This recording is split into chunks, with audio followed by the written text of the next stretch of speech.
12장 유월절 무교절. 하나님께서 이집트 땅에서 모세와 아론에게 말씀하셨다.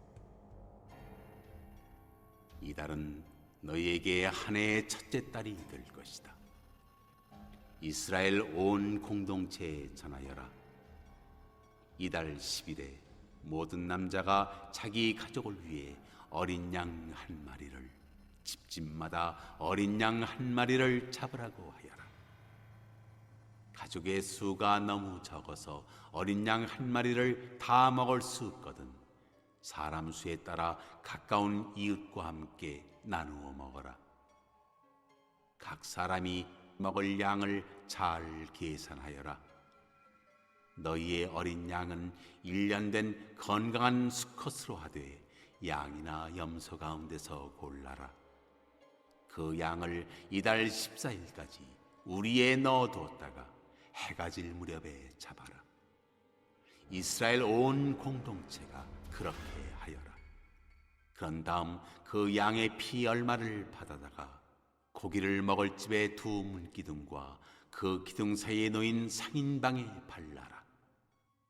그날 밤에 너희는 고기를 불에 구워 먹되 누룩을 넣지 않은 빵과 쓴 나물을 곁들여 먹어야 한다.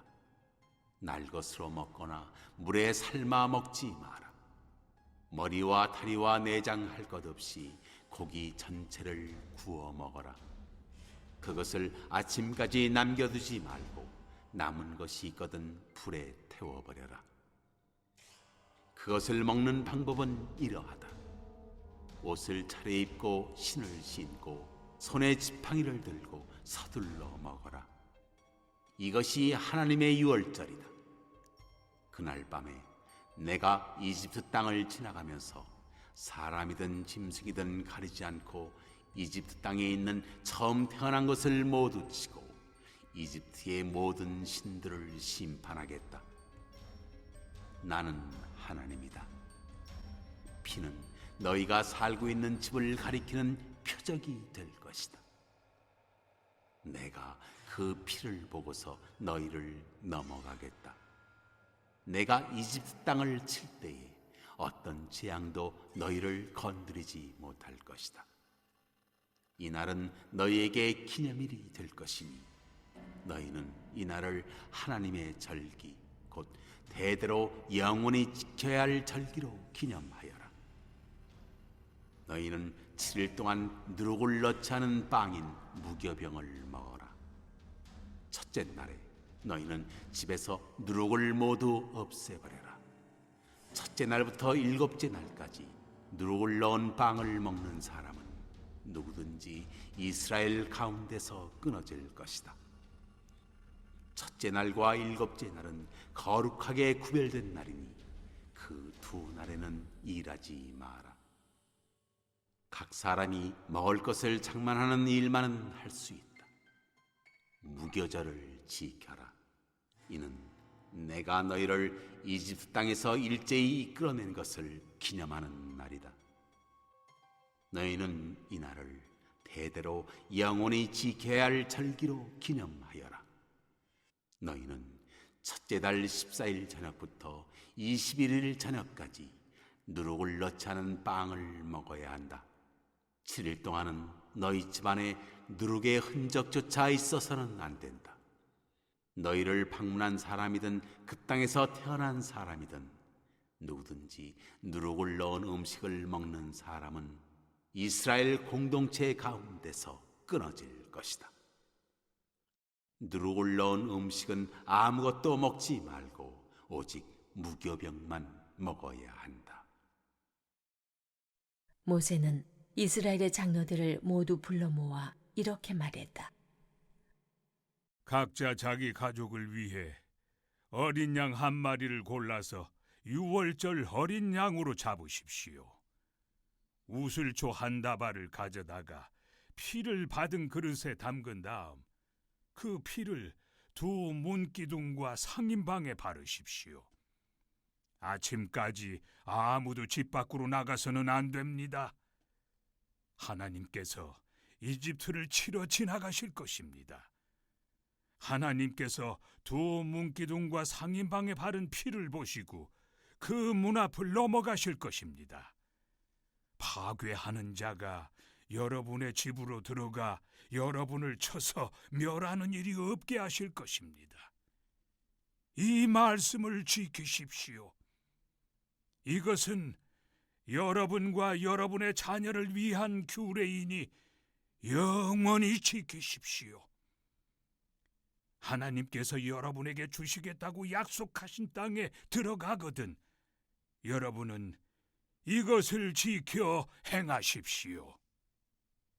여러분의 자녀가 왜 이렇게 하는 것입니까? 하고 묻거든 이것은 하나님께 드리는 유월절 제사다. 하나님께서 이집트를 죽음으로 치시고 우리를 구하실 때 이집트에 있던 이스라엘 자손의 집은 그냥 넘어가셨다 하고 그들에게 말해 주십시오. 백성이 엎드려 경배했다. 이스라엘 자손이 가서 하나님께서 모세와 아론에게 명령하신 대로 모든 것을 행했다.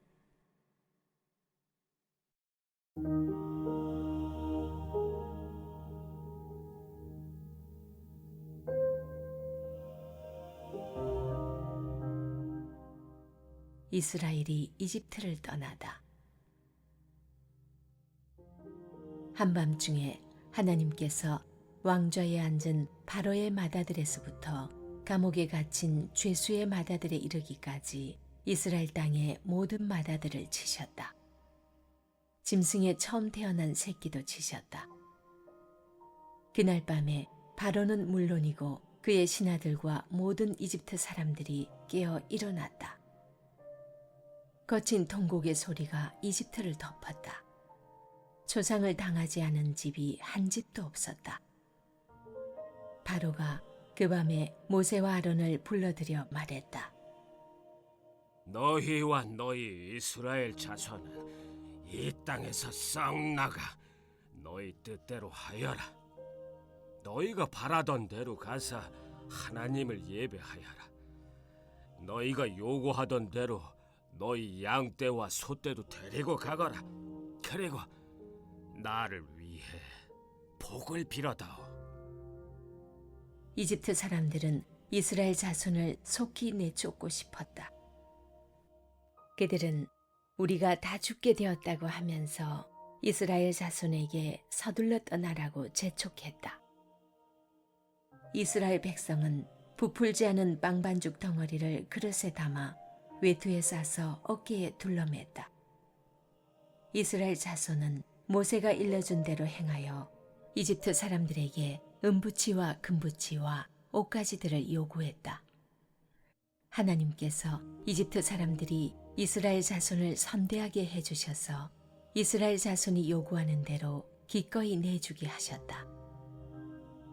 이스라엘 자손은 이집트 사람들을 빈털터리로 만들었다. 이스라엘 자손은 람셋을 떠나 숫곳을 향해 나아갔다. 60만여 명의 장정이 자기 가족들과 함께 걸어서 갔다. 양떼와 소떼 등 수많은 가축대는 말할 것도 없고 어중이 떠중이들도 그 뒤를 따랐다. 그들은 이집트에서 가지고 나온 반죽으로 누룩을 넣지 않은 빵을 구웠다. 이는 그들이 이집트에서 급히 나오느라 여정에 필요한 양식을 미처 마련하지 못했기 때문이다. 이 문단에서는 유월절 새해 첫 달, 유월절 예수님 죽음과 부활의 예표, 무교절 순전함을 위한 고통의 되새김에 대해서 묵상해 보시기 바랍니다. 하나님께서는 출애굽하기 전에 다시 모세와 아론에게 나타나셔서 출애굽하는 그 달을 새해 첫 달로 삼으라 명령하십니다. 이스라엘 역사는 출애굽으로 새롭게 시작된다 하는 것을 기념하기 위해서였습니다. 이 달을 이스라엘역에서 아빕월이라 부릅니다. 규례는 첫 달 10일에 각자 양이나 염소를 취하는데 기본 단위는 식구입니다. 각 집당 한 마리를 잡아야죠. 만약 식구가 너무 적어서 하룻밤에 한 마리를 다 먹을 수 없으면 이웃집과 합쳐서 한 마리를 잡을 수도 있습니다. 사람이 고기를 먹는 양과 인원을 따라서 기준을 정하여 양의 마리수를 계산할 수 있게 하셨습니다. 이것이 중요한 이유는 유월절 고기는 그날 밤에 다 먹어야 하기 때문입니다. 양은 흠없는 일련된 수컷으로 고릅니다. 이것은 가장 좋은 양을 고르라는 의미죠. 후에 레위기에서 제사를 지낼 때도 주로 흠없는 수컷을 제물로 바치죠. 그 이유는 대부분 가축이 태어나면 암컷은 살리고 수컷은 시종자가 될 것만 남기고 나머지는 죽이거나 팔아버렸습니다. 그러므로 수컷은 매우 값비싼 가축이죠. 하나님께 제사를 드릴 때 제물로 사용되는 것은 자신의 가장 좋은 것이어야 한다는 교훈을 우리에게 주고 있습니다. 나흘 동안 흠이 생기거나 부정한 것과 접촉하여 부정해지지 않도록 잘 지킨 양을 14일 저녁에 잡아 피를 따로 받아 그 피를 양을 먹을 집의 좌우 문설주와 임방에 바릅니다. 피를 바르는 것은 재앙이 올 때 그 집은 지나가야 할 집이라는 표시입니다. 고기는 그날 밤 불에 구워 쓴 나물과 무교병과 같이 먹어야 합니다. 고기를 날 것으로나 삶아서 먹으면 안 되고 반드시 구워 먹어야 되는데 머리나 내장이나 다리도 제외하지 말고 모두 구워 먹어야 합니다. 제한사항이죠. 날로 먹는 것은 위생 문제로 금지하신 것 같고요. 삶아 먹는 것은 삶을 그릇이 필요하고 조리하는 시간도 많이 걸리기 때문에 번거로운 조리법입니다. 급하게 먹어야 하는 상황이기 때문에 가장 간단하게 요리해 먹을 수 있는 방법을 요구하신 것이죠. 쓴나물은 쓴맛이 나는 허브 종류를 말하는 것인데요. 고기를 양념하거나 곁들이는 야채로 사용해서 고기를 쉽게 먹을 수 있도록 하였을 것입니다. 고기는 당일 밤에 다 먹어야 되고요. 아침까지 남은 것은 불태워 버려야 합니다. 아침에 이스라엘 백성들이 애굽을 급하게 떠나게 되기 때문에 다시 고기를 먹고 할 시간적 여유가 없음을 상징하는 것이죠. 음식을 먹는 자세와 옷도 규정하는데 허리에 띠를 띠고 발에 신을 신고 손에 지팡이를 잡고 완벽하게 외출 준비를 한 후에 급하게 먹어야 됩니다. 이 모든 규정들이 출애굽이 매우 급박하게 이루어졌다 하는 것을 상징하고 있습니다. 6월절 밤 이스라엘 백성들이 집안에서 안전하게 고기를 먹고 자는 그 시간에 하나님께서는 애굽을 돌아다니시며 애굽의 초태생은 전부 죽이고 애굽신을 심판하겠다 하십니다. 애굽신을 심판한다는 것은 하나님께서 애굽 백성을 공격하실 때 애굽의 신들이 하나님을 막지 못하고 자신의 백성들을 전부 죽게 만들므로써 애굽신의 무능함을 철저하게 드러낸다는 의미죠. 애굽의 어떤 신도 감히 여호와의 권능을 막을 수 없다는 것을 나는 여호와라 하는 한마디 말을 통해 드러내십니다. 13절에서는 7절에서 문설주에 바른 피 의미가 설명되는데요. 그 의미가 있는 집은 하나님께서 그냥 넘어가서 그 집에서는 재앙으로 죽지 않을 것입니다. 모든 애굽의 초태생 재앙이 내릴 때에 이스라엘만 구원을 받았다 하는 것은 6월절의 깊은 의미입니다. 이런 놀라운 구원을 기억해서 대대로 여호와 절기로 지키라 명하시죠. 기억을 해야 감사할 수 있고 신뢰할 수 있고 하나님과 동행하고 그의 말씀에 순종할 수 있기 때문입니다. 6월절에서 어린 양의 피가 죽음의 재앙에서 이스라엘 백성을 구한 것처럼 신약에서는 예수 그리스도의 죽음을 6월절 어린 양의 죽음으로 해석합니다. 어린 양의 피로 인해서 죽음에서 구원을 받았듯이 우리는 예수님의 피로 죄사함을 받고 사망에서 생명으로 옮겨졌기 때문입니다. 그러므로 6월절 어린 양의 피는 예수 그리스도의 십자가 사건에 대한 예표입니다. 무교절 규례인데요. 구조 분석에서 보듯이 무교절 규례는 동심원 구조를 가지고 있습니다. 무교병을 먹으라는 말로 단락을 열고 닫죠. 감싸기 구조입니다. 무교절 기간과 날짜가 서로 짝을 이루고 있습니다. 가장 가운데 무교절을 지키라 하는 명령이 들어갑니다. 무교병은 누룩이 들어가지 않은 빵이죠. 발효되지 않은 상태에서 그냥 납작하게 화덕에 굽거나 기름에 굽거나 튀겨 만들 수 있습니다. 15절, 19절에서 무교병을 먹을 뿐만 아니라 무교절 기간 동안에는 집 안에서 누룩을 없애라고 명하시고, 유교병, 즉 누룩이 들어간 빵을 먹는 자는 이스라엘 사람이든지 타국인이든지 모두 이스라엘 회중에서 끊어질 것이라 말씀하십니다. 이건 매우 무거운 처벌 조항이죠. 더 이상 이스라엘 백성, 하나님 백성이 아니라는 엄중한 처벌이었습니다. 무교절은 6월절 저녁인 14일 저녁부터 21일 저녁까지 7일 동안 지켜야 하고, 첫날과 마지막 날은 성회로 모이는 날입니다. 음식을 만들어 먹는 일을 제외하고는 아무 일도 하지 말아야 되는 것이죠. 음식을 만들 수 있다는 조항이 안식일과의 차이점입니다. 성회로 모이는 것은 하나님을 예배하기 위해 모이는 것이고요. 이날은 일을 하지 않고 하나님께 예배드리면서 하나님께서 이스라엘을 애굽에서 구원하셨다는 사실을 기념하면서 감사하는 날입니다. 17절은 무교절의 의미를 설명하고 있습니다.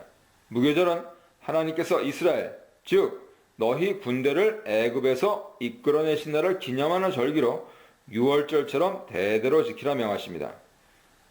이스라엘을 너희 군대라고 표현하시고요. 12장 37절에서 인구수를 언급할 때도 장정, 즉 군인만 60만 명이라 말하고 있습니다. 12장 41절에서 출애굽한 백성을 여호와의 군대라고 부르시고 있습니다. 벌써 애굽 재앙 때부터 군대로 규정하셨죠. 그리고 민수기에서 인구수를 셌는데요. 그것은 가나안을 정복하러 가기 위한 군대 진을 정렬하기 위해서였습니다. 그러므로 출애굽기와 민수기 관점에서 볼 때 애굽에서 나온 이스라엘 백성은 여호와의 군대인 것이죠. 6월절 규례와 무교절 규례를 주신 이유는 분명합니다. 하나님의 구원 역사를 기억하고 하나님께 감사하면서 하나님 백성으로 하나님 전쟁에 종사하고 승리에 헌신하기 위해서입니다. 이 문단에서는 6월절 믿음으로 받는 구원의 산 교제, 지도자들의 경배, 바로의 항복과 구걸에 대해 묵상해 보시기 바랍니다. 모세는 장로들을 불러드립니다. 모세가 장로들을 부르고 장로들이 이 부름에 달려온 것을 보면 모세의 권위를 장로들이 인정한 것으로 보입니다. 4장 29절에서 모세가 장로들을 처음 만났을 때는 그들이 있는 곳에 모세가 가서 그들을 모아야 했던 상황이었죠. 많이 달라졌습니다. 모세는 하나님께 명령을 받은 대로 6월절 규례를 전달합니다. 21절, 22절은 6월절을 지키는 방법으로 가족의 수대로 양을 택하는 것은 앞의 방법과 동일하죠. 22절에서는 앞에 나오지 않는 부분이 설명되어 있습니다. 이것은 모세가 하나님께 받은 명령을 백성들에게 좀 더 실행하기 쉽게 설명했기 때문입니다. 피를 바르는 방법을 자세히 설명하는데요. 우슬초 묶음으로 그릇에 담긴 피를 적셔서 문인방과 문설주에 뿌리라고 합니다. 이것은 피가 묻은 우슬초 따발로 문설주와 인방을 치면서 바르는 행동을 표현한 것이죠. 우슬초는 향기가 있는 허브의 일종이죠. 구약에서는 정결의식의 피를 뿌리는 데 주로 사용되었습니다. 레위기 14장, 민수기 19장 보세요. 시편 51편 9절에서는 우슬초가 정결의식에서 특별한 역할을 한 것으로 암시됩니다. 우슬초는 중동 지역에서 흔하게 자라는 허브였죠. 22절 하반절에서 중요한 첨가 사항이 나오는데 아침까지는 한 사람도 집 밖으로 나가면 안 된다고 합니다. 23절은 그 이유를 설명합니다. 피가 뿌려진 집은 하나님께서 보호하시지만 그 외 지역은 하나님 공격을 받을 수 있습니다. 그러므로 맏자식을 죽이는 재앙은 이전과는 다르게 고센 지역 전체를 예외로 둔 것이 아니고 피를 바른 집과 바르지 않은 집, 그리고 피를 바른 집 안에 있는 사람과 밖에 있는 사람으로 구별하고 있기 때문이죠. 이스라엘 백성들 중에서도 하나님 말씀을 듣고 순종하면 재앙을 피할 수 있고 순종하지 않으면 살 수 없습니다. 24, 25절에서는 유월절을 규례, 즉 해마다 정기적으로 행할 의식으로 삼고 대대로 지키라고 명합니다. 여기서 모세는 이 규례를 하나님께서 주시는 땅, 가나안 땅에서 지키라고 합니다. 모세는 이 출애굽이 단순한 탈출이 아니라 가나안 땅이라고 하는 목적지를 가지고 있는 여정의 출발로 보았습니다. 이제 그는 하나님께서 가나안 땅을 주실 것을 확실하게 믿게 된 것이죠. 26절, 27절에서 자녀들 질문에 답하는 형식으로 유월절 의미를 설명합니다. 유월절은 애굽 사람에게 재앙을 내리실 때 애굽에 있는 이스라엘 자손의 집을 넘어서 이스라엘의 집을 구원하신 것을 기념하는 일입니다. 즉 유월절은 맏자식 죽음 재앙에서 구원받은 사실을 기념하는 절기죠. 모세의 명령을 들은 이스라엘 백성들은 머리를 숙여서 경배했는데요. 이 모습은 4장 31절에서 처음 모세가 하나님 명령을 전했을 때 백성들이 한 행동과 동일합니다. 모세를 통해 하나님 명령을 받은 이스라엘 백성들은 그들이 명령을 받은 그대로 행했습니다. 화자는 이 사실을 강조하기 위해서 그대로 행하였다는 것을 문장 맨 앞, 맨 뒤에 반복해서 언급합니다. 이렇게 이스라엘 백성이 하나님 말씀을 철저하게 순종하게 된 이유는 그동안 하나님께서 애굽에 내린 재앙을 보면서 하나님이 어떤 분인지 알았기 때문입니다. 바로만이 아니고 이스라엘 백성들도 하나님의 권능을 알았고 하나님께서 이스라엘을 하나님의 특별한 백성으로 여기고 계신 것도 알게 된 것이죠. 유월절을 시행한 그날 밤에 여호와께서 예고하신 것처럼 애굽 땅의 모든 처음 난 것을 모두 죽이셨습니다. 11장 5절에서는 가장 비천한 존재를 맷돌 뒤에 여정이라고 표현했는데요. 여기서는 가장 비천한 존재를 옥에 갇힌 사람으로 바꿔 표현합니다. 처음 난 자를 죽이신 것을 치다로 표현하고 있습니다. 이것은 애굽에 내린 재앙이 하나님께서 이스라엘 백성을 구하기 위한 전쟁임을 의미합니다. 그리고 하나님의 말씀대로 그 밤에 바로와 그 신하들과 모든 애굽 사람들이 가족의 죽음으로 인해서 울부짖게 됩니다. 애굽 사람의 생명은 거의 손을 안 대셨던 하나님께서 마지막에는 모든 장자들을 죽이심으로 그동안 태어나자마자 나일강에 던져진 이스라엘 아들들에 대해 복수하신 것입니다. 바로는 그날 밤에 급히 모세 그리고 아론을 부릅니다. 그의 급하고 두려운 마음을 알 수 있습니다. 31절은 명령형 동사 4개가 연속으로 나옵니다. 일어나라, 떠나라, 그리고 가라, 섬겨라 형태로 되어 있습니다. 바로의 급한 마음을 아주 잘 표현하고 있죠. 너희 말대로 라는 말을 반복 사용하는 것은 더 이상 모세 조건에 토를 달지 않겠다는 뜻입니다. 마지막으로 부탁을 하는데 자신을 위해 축복을 빌어달라는 것입니다. 이것은 여호와께 복을 빌어달라는 말로서 바로가 여호와의 권능을 인정하고 그에게 완전히 항복했음을 표현하는 것입니다. 드디어 마지막 10번째 재앙에서 바로는 여호와께 항복했습니다. 33절은 애굽 사람들 반응입니다. 계속되는 재앙과 아이들의 죽음으로 인해서 애굽 사람들은 한시도 이스라엘 사람들과 함께 있고 싶지 않았습니다. 자신들의 재앙이 이스라엘 백성들 때문이라는 것을 잘 알았기 때문이죠. 그렇게 이제는 이스라엘 사람들에게 빨리 나가라고 재촉합니다. 이런 재촉에 이스라엘 백성들은 그날 밤을 지내기도 전에 출발해야 했습니다. 34절에서 발효되지 못한 반죽 담은 그릇을 옷에 싸서 가지고 나왔다는 것은 저녁에 반죽해 놓은 빵 반죽이 발효되기도 전, 즉 아침이 되기도 전에 급하게 애굽에서 쫓기듯 나왔다는 것을 의미합니다. 그리고 이스라엘 사람들은 애굽 사람들에게 금과 은으로 만든 물건들과 옷을 달라고 요구하였습니다. 이것도 하나님께서 모세에게 미리 명령하신 말씀이죠. 백성들이 애굽 사람들에게 물건을 달라고 요구할 때 그들은 달라는 대로 모두 주었습니다. 이에 대해 화자는 여호와께서 이스라엘 백성들이 애굽 사람들에게 은혜를 입었기 때문이라 설명합니다. 이것은 하나님께서 애굽 사람의 마음을 부드럽게 해놓으셔서 이스라엘 사람들의 요구를 거절 못하게 만드셨기 때문입니다. 바로가 마음을 완악하게 해서 모세의 말을 거절한 것과 대조되죠.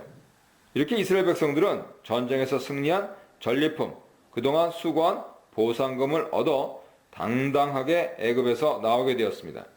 이렇게 하나님께서는 자신의 백성의 억울함을 보시고 고통의 신음소리를 들으시고 재난 가운데서 구원하시는 분이시고 자기 백성에게 한없는 보호와 사랑을 베푸시다 하는 그러한 하나님의 성품을 출애굽 사건을 통해서 잘 알 수 있습니다.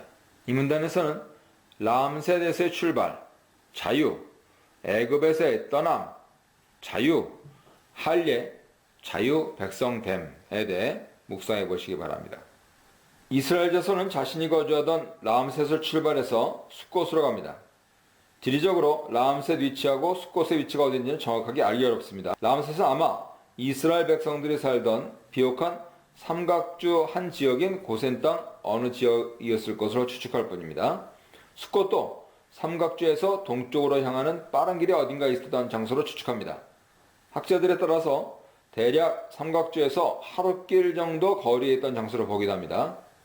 숫곳의 정확한 장소가 어딘지 모르지만 이스라엘 자손들이 애굽에서 급히 나온 후에 첫 번째로 머문 장소가 바로 그것입니다. 애굽에서 나온 이스라엘 자손 숫자는 대략 아이들을 제외한 장정만 60만 명이랍니다. 일단 인구를 센 시점은 민수기 1장으로 애굽에서 나온 지 2년이 지난 후에 시내 광야에서 계수했습니다.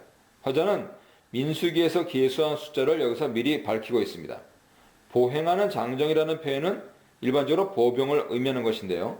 민수기 1장 45절에서 밝혔듯이 20세 이상으로 싸움에 나갈 수 있는 자들을 뜻합니다. 그러므로 제외된 사람에는 단순히 20세 이하 어린아이뿐 아니고 여자, 노인, 전쟁할 수 없는 병약한 남자 모두가 포함되죠. 그러니까 애굽에서 실제 나온 숫자는 60만 명의 대략 3배 정도, 200~300만 명 정도로 추정할 수 있습니다. 그런데 이 숫자는 대략 70명이 430년 동안 자연적으로 증가해서 만들기에는 턱없이 많은 숫자입니다. 분명한 것은 출애굽기 1장에서 보듯이 애굽에서 이스라엘 인구가 증가한 것은 자연 증가율을 훨씬 웃도는 초자연적 현상이었습니다. 1장도 그런 부분을 분명히 강조하죠. 그렇기 때문에 바로가 두려워하고 인위적으로 인구를 줄이려는 시도를 했었죠. 이 많은 숫자를 단지 허구나 과장으로 읽기보다 하나님의 초자연적인 역사의 결과로 해석하는 것이 문맥을 따르는 잘된 해석입니다. 출애굽한 사람들에게는 이스라엘 자손들만 아니라 수많은 잡족이 포함되어 있다 말합니다. 하나님의 권능을 보고 애굽의 노예 상태로 있던 사람들이나 혹은 하나님을 추종하게 된 사람들이 이스라엘 자손을 따라 나왔을 것으로 생각됩니다. 처음부터 이스라엘 공동체는 순수 혈통의 다니엘 민족 공동체가 아니라 하는 것을 알려줍니다. 이스라엘 공동체는 처음부터 하나님을 믿는 사람들이 모인 신앙 공동체입니다. 이스라엘과 같이 한 다른 민족들의 모습은 민수기 11장 4절에서 다시 등장하고 사실 갈렙도 이스라엘의 순수 혈통은 아니었습니다. 이들은 숫곳에 도착한 후에 그곳에서 애굽에서 들고 나온 발효되지 않은 반죽으로 빵을 구워 먹었습니다. 이것이 무교절에 무교병을 먹게 된 기원으로 애굽에서 반죽이 발효될 시간적 여유도 없이 너무 급박하게 나온 것을 기념하기 위한 것입니다. 그러므로 무교절은 출애굽을 기념하는 절기죠. 그런데 이들은 급하게 나오느라 식량을 제대로 준비하지 못한 채 나왔고 그렇기 때문에 얼마 안 있어 먹을 것을 달라고 모세를 원망하는 사건이 벌어집니다. 이렇게 제대로 준비하지도 못하고 급하게 나와서 광야에서 살 길이 막막해 보였지만 하나님께서는 이들을 먹이시며 돌보셨습니다. 우리도 아무 준비 없이 광야에 내던져진 상황이 닥쳐도 하나님의 자녀는 하나님께서 책임지시고 일용할 양식을 주신다 하는 사실을 꼭 기억해야 할 것입니다. 이 단락은 출애굽 사건에 대한 부록인데요. 화자는 이스라엘이 애굽에 거주한 지 430년 만에 나온 것이라 설명합니다. 출애굽한 이스라엘 자손을 여호와의 군대라고 표현하는데 두 가지 의미입니다. 첫째는 큰 집단이라는 뜻이고, 하나님께서 조상들에게 주셨던 언약의 자손의 그 약속, 그것이 성취되어서 야곱 가정 후손이 큰 민족이 되었다는 것을 의미합니다. 둘째는 이들은 이제 가나안을 정복하러 가야 하기 때문에 실제로 여호와와 함께 전투를 해야 하는 군대라는 의미입니다. 여호와께서는 여호수아서에서 실제로 이들과 함께 전투하시고 가나안을 정복하셨습니다. 42절에서 출애굽을 한 유월절을 여호와의 밤으로 표현하면서 유월절을 대대로 지켜야 한다 다시 한번 강조하십니다. 출애굽에서의 밤은 이스라엘에게 구원의 시간이고 하나님의 은혜의 시간입니다. 다시 유월절 규례에 대한 세부 사항이 언급되는데요. 유월절 고기를 먹을 수 있는 사람에 대한 규례를 주십니다. 38절에서 언급된 수많은 잡족과 연결된 세칭인데요. 출애굽 시에 이스라엘 자손만 나온 것이 아니기 때문에 이스라엘 공동체 안에 있는 다른 민족 사람들을 어떻게 대우해야 할지 문제가 생겼습니다. 이에 대해서 유월절 규례를 정함으로써 이방인과 이스라엘 자손을 구별하는 방법을 제시하는 것이죠. 기본적으로 이방인은 유월절 고기를 먹을 수 없습니다. 그러므로 이방인 범주에 드는 사람을 정하는데 거류민, 품꾼으로 이들은 모두 민족적으로 이방 민족들입니다. 하지만 예외 조항이 있습니다. 첫째, 돈으로 산 종으로 이들은 가족으로 인정되어 할례를 행한 후 참여할 수 있습니다. 그리고 품꾼은 종과는 다르게 단지 돈을 주고 일정 기간 고용한 사람이기 때문에 가족으로 여기지 않습니다. 그렇기 때문에 품꾼과 종을 구별했죠. 둘째, 이방 거류민이어도 할례를 받으면 유월절 제의에 참여할 수 있습니다. 할례를 받은 이방인에 대해 48절에서는 본토인과 동일한 자격을 갖는다 말합니다. 민족적으로 이스라엘 자손이 아닐지라도 할례만 받으면 이스라엘 자손으로 여겼다는 것이죠. 38절에서 이스라엘 자손들과 함께 애굽에서 나온 수많은 이방 민족들이 할례를 통해 이스라엘 공동체 안으로 들어오게 되었다 하는 것을 뜻합니다. 49절에서 이에 대한 부연 설명으로 본토인이나 거류하는 이방인에게 이 법이 동일하게 적용된다 설명합니다. 이방인도 할례를 받으면 이스라엘 자손으로 간주되어서 유월절에 참여할 수 있고, 이스라엘 자손도 할례를 받지 않으면 이방인으로 간주되어서 유월절에 참여할 수 없다는 것입니다. 이 법을 보면 이스라엘 자손이냐 아니냐 기준은 오직 할례뿐이죠. 할례는 창세기 17장 11절에서 하나님께서 아브라함에게 주시면서 너희와 나 사이에 언약의 징표라고 하셨습니다. 이때 할례는 하나님과 언약을 맺은 징표, 즉 하나님 백성이라는 징표입니다. 이 본문에서도 할례는 하나님의 백성이냐 아니냐의 유일한 징표입니다. 그러므로 이스라엘 공동체는 처음부터 혈연 공동체가 아니고 신앙 공동체, 할례 공동체였다 하는 것을 분명히 알 수 있죠. 신약적으로 표현하면 세례 공동체라 부르는 것이죠. 캐나다 장로교로 표현하면 프로페싱 멤버로 이루어진 공동체인 것입니다. 수많은 잡족들이 하나님의 백성이 되었다는 것은 아브라함으로 인하여서 천하만민이 복을 받으리라는 약속이 성취되고 있다는 것을 보여줍니다. 모세를 통해 하나님 명령을 받은 이스라엘 자손은 또다시 온전하게 순종하였습니다. 화자는 유월절에 하나님께서 이스라엘 백성을 애굽에서 인도하여 내셨다 하는 사실을 언급함으로써 유월절이 출애굽한 날을 기념하기 위한 구원의 절기다 하는 사실을 다시 한번 강조하고 있습니다.